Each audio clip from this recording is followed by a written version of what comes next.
നമ്മൾ കഴിഞ്ഞ ദിവസം സിസ്റ്റം ഡിപ്പെൻഡബിലിറ്റി എന്താണെന്ന് പറഞ്ഞു. സിസ്റ്റം ഡിപ്പെൻഡബിലിറ്റിയുടെ പ്രോപ്പർട്ടീസ് ആയിട്ട് അവൈലബിലിറ്റി, റിലയബിലിറ്റി, സേഫ്റ്റി, സെക്യൂരിറ്റി എന്താണെന്നും പറഞ്ഞു. ഇനി അവൈലബിലിറ്റിയും റിലയബിലിറ്റിയും ഡീറ്റെയിൽഡ് ആയിട്ട് എന്താണെന്നാണ് പറയാൻ പോകുന്നത്. Availability means the probability that the system will be able to deliver useful service at any given time. ഏത് സമയത്തും ചോദിക്കുന്ന റിക്വസ്റ്റ് അനുസരിച്ചിട്ട് സർവീസ് അവൈലബിൾ ആയിരിക്കണമെന്നുള്ളതാണ് അവൈലബിലിറ്റി കൊണ്ട് ഉദ്ദേശിക്കുന്നത്. Reliability means the probability over a given period of time that the system will correctly deliver services expected by the user.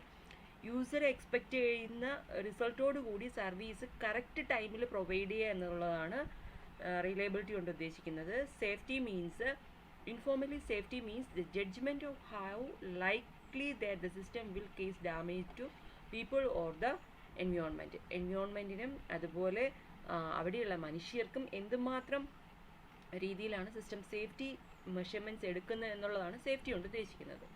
അപ്പം അതിൽ first availability and reliability എന്താണെന്ന് പറയുന്നത്.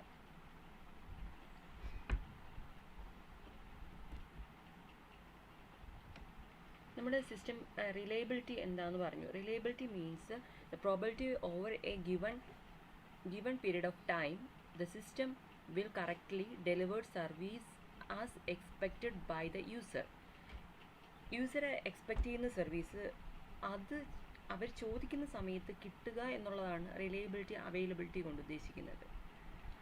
ഇപ്പം reliability and availability compressed by the system failure കൊണ്ടിട്ടാണ് റിലയബിലിറ്റിയും അവൈലബിലിറ്റിയും എത്രത്തോളമാണ് യൂസറിന് കിട്ടും എന്നുള്ളത് എൻഷുർ ചെയ്യുന്നത്.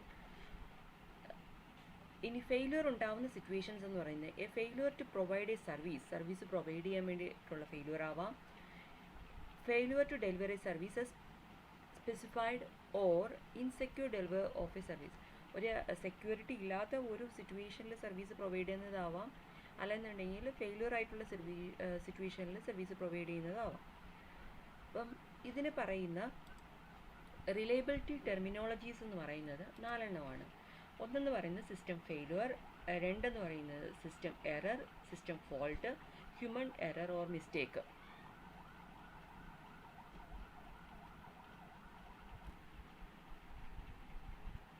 സിസ്റ്റം ഫെയിലുവർ എന്ന് പറഞ്ഞു കഴിഞ്ഞാൽ an event that occur at some point in time when the system does not deliver a service as expected by its users. User expect ചെയ്ത സമയത്ത് സിസ്റ്റത്തിന് സർവീസ് പ്രൊവൈഡ് ചെയ്യാൻ പറ്റാത്ത സിറ്റുവേഷന് സിസ്റ്റം ഫെയിലുവർ എന്നും, system error and erroneous state that can lead to system behaviour that is unexpected by users. സിസ്റ്റത്തിൻ്റെ error situation കൊണ്ട് യൂസറിന് അൺഎക്സ്പെക്റ്റഡ് ആയിട്ടുള്ള സിസ്റ്റം ബിഹേവിയർ ഉണ്ടാവുകയാണ് എന്നുണ്ടെങ്കിൽ അതിന് സിസ്റ്റം എറേഴ്സ് എന്ന് പറയാം. സിസ്റ്റം ഫാൾട്ട് എന്ന് പറഞ്ഞു കഴിഞ്ഞാൽ the characteristics of a system that can lead to a error. System error കൊണ്ട് സിസ്റ്റത്തിനുണ്ടാവുന്ന ബുദ്ധിമുട്ടുകളെയാണ് സിസ്റ്റം ഫാൾട്ട് എന്ന് പറയുന്നത്. എക്സാമ്പിൾ, ഇനിഷ്യലൈസ് ചെയ്തിരിക്കുന്ന വേരിയബിൾ റീഡ് ചെയ്യാതെ തന്നെ അത് എക്സിക്യൂട്ട് ചെയ്യുകയാണെന്നുണ്ടെങ്കിൽ റോങ് വാല്യൂ ആയിരിക്കും വരുന്നത്. അപ്പോൾ അവിടെ ഒരു സിസ്റ്റം ഫാൾട്ടാണ് ഉണ്ടാവുക. പിന്നെ human error or mistake, human behavior that result in the introduction of fault into a system. മനുഷ്യന് ചെയ്യുന്ന സമയത്തുണ്ടാവുന്ന എറേഴ്സാണ് ഹ്യൂമൻ എറേഴ്സ് ഓർ മിസ്റ്റേക്സ് എന്ന് പറയുക.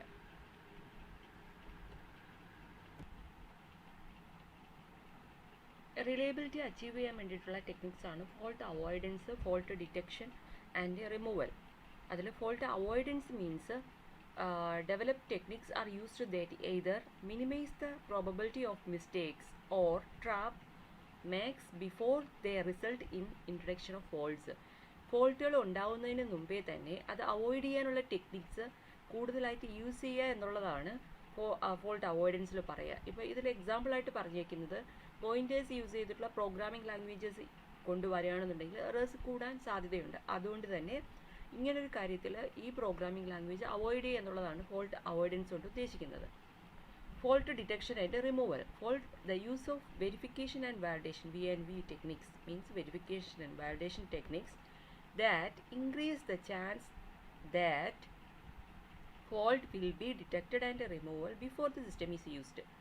For example, include testing and debugging. ഇതിലൊന്നുമില്ല, verification test and validation techniques കൂടുതൽ കൊണ്ടുവന്നതിന് ശേഷം നമുക്ക് എറേഴ്സ് കണ്ടുപിടിക്കുകയും അതിനെ റിമൂവ് ചെയ്യുകയും ചെയ്യുക എന്നുള്ളതാണ് ഫോൾട്ട് ഡിറ്റക്ഷൻ ആൻഡ് റിമൂവൽ പറയുന്നത്. എക്സാമ്പിളായിട്ട് ടെസ്റ്റിങ്ങും ഡീബഗിങ് ഒക്കെ നമ്മൾ ഇതിനു വേണ്ടി യൂസ് ചെയ്യുന്ന ടെക്നിക്സാണ്. Fault tolerance. Fault tolerance technique that ensure that fault in a system do not result in error or error do not result in failures. Fault ഒരിക്കലും എററിലോട്ട് മാറത്തില്ല, അതുപോലെ എറർ ഒരിക്കലും സിസ്റ്റം ഫെയിലിയറിലോട്ടും പോകത്തില്ല എന്നുള്ളതാണ് ഈ ടെക്നിക്ക് കൊണ്ട് ഉദ്ദേശിക്കുന്നത്. എന്ന് പറഞ്ഞു കഴിഞ്ഞാൽ ഏതെങ്കിലും രീതിയിൽ എന്തെങ്കിലും ഫോൾട്ടോ എറേഴ്സോ വന്നു കഴിഞ്ഞാൽ തന്നെ സിസ്റ്റത്തിന് സ്വന്തമായിട്ട് സെൽഫ് ചെക്കിംഗ് ഫെസിലിറ്റീസ് ഉണ്ടായിരിക്കണം എന്നുള്ളതാണ് ഫോൾട്ട് ടോളറൻസ് പറയുന്നത്. Use of redundant system modules. ഇതിന് വേണ്ടിയിട്ട് സിസ്റ്റം റിഡൻഡൻ്റ് ആയിട്ടുള്ള ഫോൾട്ട് ടോളറൻറ്റ് മോഡ്യൂൾസ് കൂടുതലായിട്ട് യൂസ് ചെയ്യുക എന്നുള്ളതാണ്.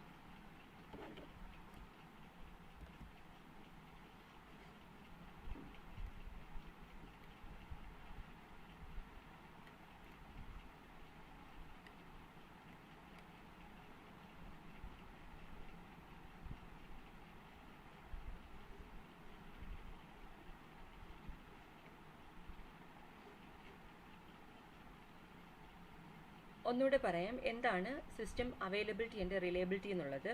സിസ്റ്റം അവൈലബിലിറ്റി റിലയബിലിറ്റി കൊണ്ട് ഉദ്ദേശിക്കുന്നത് സിസ്റ്റം കറക്റ്റ് സമയത്ത് അവൈലബിൾ ആയിരിക്കണം, അതുപോലെ അവൈലബിൾ ആയിരിക്കുന്ന സമയത്ത് യൂസർ എക്സ്പെക്റ്റ് ചെയ്യുന്ന റിസൾട്ട് റിലയബിൾ ആയിട്ട് പ്രൊവൈഡ് ചെയ്യാൻ പറ്റണം എന്നുള്ളതാണ് സിസ്റ്റം ഈ രണ്ട് പ്രോപ്പർട്ടീസ് മെൻഷൻ ചെയ്യുന്നത്.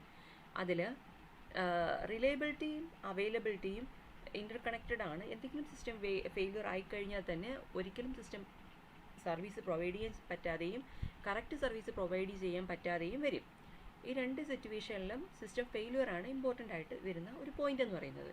അതിൽ ഫോൾട്ടുണ്ട്, എററുണ്ട്, ഫെയിലിയർ ഉണ്ട്. അതിൽ സിസ്റ്റം ഫെയിലിയർ എന്ന് പറഞ്ഞു കഴിഞ്ഞാൽ ഏതെങ്കിലും രീതിയിൽ കറക്റ്റ് സമയത്ത് യൂസറിന് എക്സ്പെക്റ്റഡ് ആയിട്ടുള്ള സർവീസ് പ്രൊവൈഡ് ചെയ്യാൻ പറ്റാത്ത സിറ്റുവേഷനെയാണ് സിസ്റ്റം ഫെയിലിയർ എന്ന് പറയുന്നത്. എറർ എന്ന് പറഞ്ഞു കഴിഞ്ഞാൽ അൺഎക്സ്പെക്റ്റഡ് ആയിട്ട് എന്തെങ്കിലും രീതിയിലുള്ള എറേഴ്സ് യൂസറിന് അൺഎക്സ്പെക്റ്റഡ് ആയിട്ടുള്ള സിസ്റ്റം ബിഹേവിയർ പ്രൊവൈഡ് ചെയ്യും. അതാണ് സിസ്റ്റം എറർ എന്ന് പറയുന്നത്. സിസ്റ്റം എറർ പ്രൊവൈഡ് ചെയ്യും. സിസ്റ്റം ഫോൾട്ട് എന്ന് പറയുന്നത് എറേഴ്സ് എപ്പോഴും സിസ്റ്റം ഫോൾട്ടിലോട്ടാണ് ലീഡ് ചെയ്യുന്നത്. കറക്റ്റ് കാര്യങ്ങൾ കിട്ടാതെ വരുന്നൊരു സിറ്റുവേഷനാണ് സിസ്റ്റം ഫോൾട്ട് എന്ന് പറയുന്നത്. അപ്പം എറേഴ്സ് വന്നു കഴിഞ്ഞാലാണ് സിസ്റ്റം ഫോൾട്ട് ഉണ്ടാവുക. പിന്നെ നാലാമത്തെ ഒരു കണ്ടീഷൻ വരുന്നത് ഹ്യൂമൻ എറേഴ്സ് ഓർ മിസ്റ്റേക്സ്. പ്രോഗ്രാമേഴ്സോ അല്ലെങ്കിൽ യൂസ് ചെയ്യുന്ന യൂസേഴ്സിനോ വഴി ഉണ്ടാവുന്ന എറേഴ്സും മിസ്റ്റേക്സും ആണ് ഉണ്ടാവുക. ഇപ്പോൾ ഇതിന് വേണ്ടിയിട്ട് റിലയബിലിറ്റി അച്ചീവ് ചെയ്യാൻ വേണ്ടിയിട്ട് 3 കാര്യങ്ങൾ കൊണ്ടുവരിക. ഫോൾട്ട് അവോയ്ഡ് ചെയ്യുക, ഫോൾട്ട് ഡിറ്റക്ട് ചെയ്യുകയും റിമൂവ് ചെയ്യുക, ഫോൾട്ട് ടോളറൻസ് ചെയ്യുക. അവോയ്ഡ് ചെയ്യുക മീൻസ് ഉണ്ടാവാൻ പോകുന്ന എറർ ഉണ്ടാകുന്ന സിറ്റുവേഷൻസ് ആദ്യമേ തന്നെ മിനിമൈസ് ചെയ്യുക, അല്ലെന്നുണ്ടെങ്കിൽ മനഃപൂർവ്വമായിട്ട് അത് അവോയ്ഡ് ചെയ്യുക എന്നുള്ളതാണ്. ഇതിനൊരു എക്സാമ്പിളായിട്ട് പറയുക, ഇപ്പോൾ പോയിൻറ്റർ പോലുള്ള പ്രോഗ്രാമിംഗ് ലാംഗ്വേജ് യൂസ് ചെയ്യുന്ന പ്രോഗ്രാമിംഗ് ലാംഗ്വേജ് വെച്ചിട്ടുള്ള സിസ്റ്റംസ് ഡെവലപ്പ് ചെയ്യാതിരിക്കുക എന്നുള്ളതാണ് ഒരു ഫോൾട്ട് അവോയ്ഡൻസിൽ ഒന്ന് പറയുന്നത്.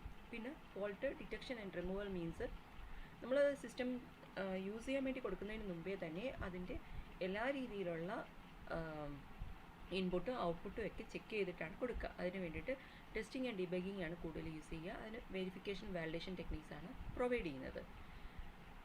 മൂന്നാമത് പറയുന്നത് ഫോൾട്ട് ടോളറൻസ്. എന്തെങ്കിലും രീതിയിൽ സിസ്റ്റം എറേഴ്സ് ഉണ്ടായി കഴിഞ്ഞാൽ തന്നെയും അതിന് സ്വന്തമായിട്ട് കറക്റ്റ് ചെയ്യാനുള്ള സെൽഫ് ചെക്കിംഗ് ഫെസിലിറ്റിയോട് കൂടി സിസ്റ്റംസ് ഡെവലപ്പ് ചെയ്യുക എന്നുള്ളതാണ്. ഇതാണ് സിസ്റ്റം അവൈലബിലിറ്റി ആൻഡ് റിലയബിലിറ്റി കൊണ്ട് ഉദ്ദേശിക്കുന്നത്.